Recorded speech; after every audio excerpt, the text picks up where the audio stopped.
Is the cool new wave of Hollywood movie making the judgment of isolationism? The message of the current cinematic climate seems to be, you may want to escape from the modern media interpersonal entrenchment of daily life, but you'll always be clawed back, willing or otherwise. In Up in the Air, George Clooney spends most of his time flying, where no electronic devices can be used, and he can bask in splendid solitary serenity. Until the technology of his job changes, and his heavenly hermitage comes crashing to a computer-induced lifestyle enforcement.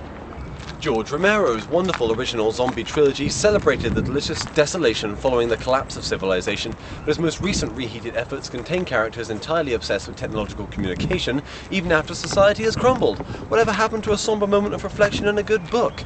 These days, Clint Eastwood's Man with No Name would not only have a MySpace page, but a wise-talking psychic, a father figure / ultimate bad guy, and a Mountain Dew sponsorship. Every new blockbuster seems to speak to the father-hating, fame-lusting adult child who needs to bounce every thought of a public sphere of blog-friendly, Twitter-sized life guidance nuggets. Basically, we're so addicted to our collective parasitic tech leechery, we supposedly can't relate to any character not equally intoxicated. So why not envelop your wings? Turn off the internet and embrace your own freedom, but put a pin in your personal revolution for the next 20 minutes and watch Vids. Hello, is that Asda from the tellies? Yes, I came across your meat deli counter earlier to discover there were no stuffed crust pizzas. What and where is my beef? First up is Hunger. Set in Ireland's Maze Prison in 1981, Hunger follows the fates of several IRA inmates leading to their hunger strike in an effort to be granted political status and freed from the misery of their current incarceration, which involves two men in a small room with no toilet or running water and occasional gang beatings. Joining this idyllic paradise is Brendan, played by Michael Fassbender, the new prisoner who must rally the inmates to action, as well as square his own conscience with his equally devoted priest. No, there's nothing for it. They've stopped doing stuffed crust pizzas. From now on we, and by we I mean you, are on hunger strike. How long did you get? 12 years. You?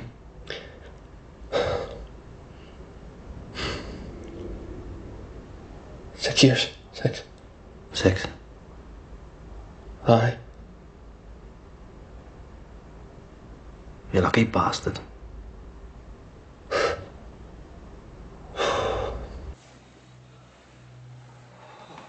No. Bleak, brutal and somewhat Kubrickian film, which is less political statement and more study of resilience, dedication and suffering. As impressive a performance as Michael Fassbender gives, it can be hard to warm to his character as there's little to no real development. He starts off committed to a cause and remains so, but perhaps the director was trying to avoid those obvious biopic story moments of self-doubt before the final triumph. Here, Brendan has a belief structure and doesn't stray in seeing it through to its grim, skeletal conclusion. Oh, speaking of which, a bit hungry, I fancy a Jaffa cake.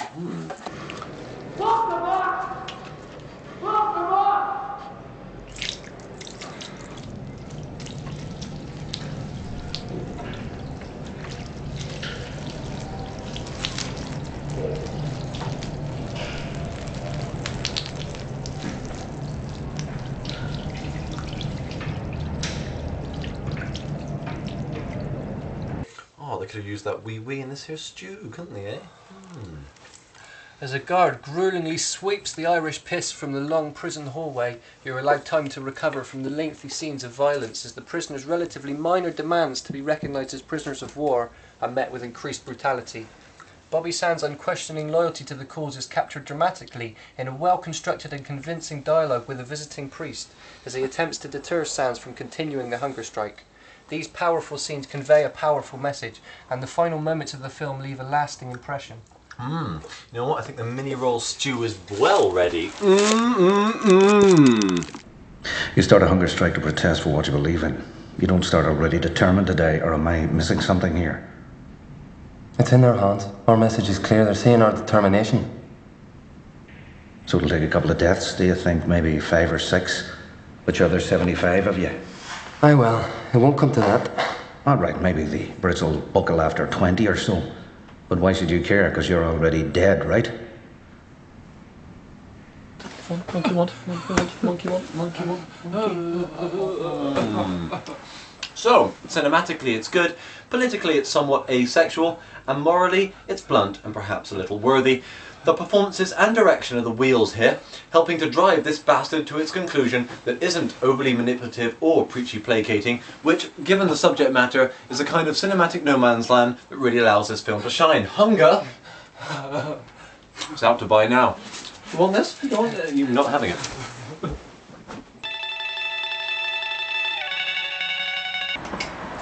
Next up, Zombie 2, aka Zombie Flesh Eaters. Zombie 2 is the classic fake cash-in sequel to George Romero's second epic Dawn of the Dead, released under the title Zombie Abroad, you see. Anyway, a seemingly abandoned boat sails into New York Harbour, and the local cop patrol board it to find a rotting cabin of old food with centipedes on the piano. Ugh. Then a lumbersome fat zombie attacks them, and before you know it, a few dumb white would-be tourists are off to investigate where this boat came from and how these voodoo-practicing, mad scientist-avoiding locals have managed to bring these stumblers from beyond the grave crashing into day-glow, late 1970s Western world. Me roast you!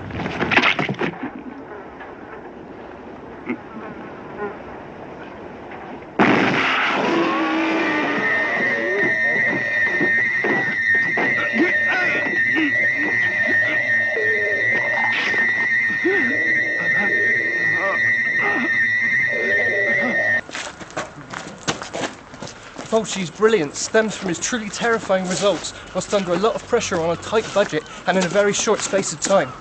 Legendary scenes from Zombie Flesh Eaters live on as defining moments in the zombie genre.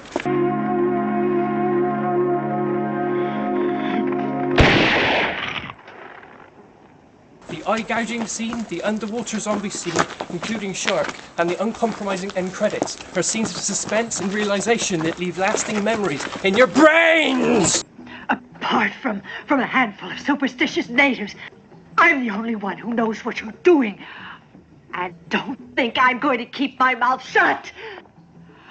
I'm going to tell everyone that you're the one who's crazy, demented, cruel, evil. Stupid bloody woman. Is the presentation of women as stupid, screaming, silly, subservient, sex object zombie fodder a cause for concern? Especially when coupled with the portrayal of the hysterical island locals, which at best is decidedly racist and at worst verges towards the shamelessly jingoistic. Well, given the white characters are a bunch of ignorant, piss-stained, trigger-happy white bread dildos who end up causing the apocalypse, I suppose we'll let this one slide. Oh, Jesus!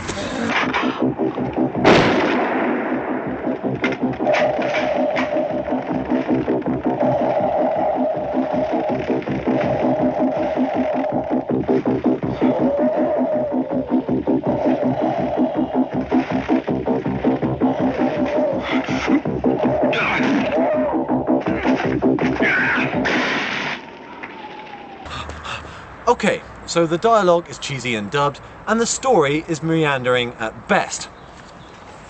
But it's the sense of atmosphere that director Lucio Fulci brings to the fore, coupled with the wonderful widescreen shots of the caked-up, maggot-eyed zombie twitchers, that does engender an otherworldliness that few did better than the Italian exploitation industry in the late 70s and early 80s.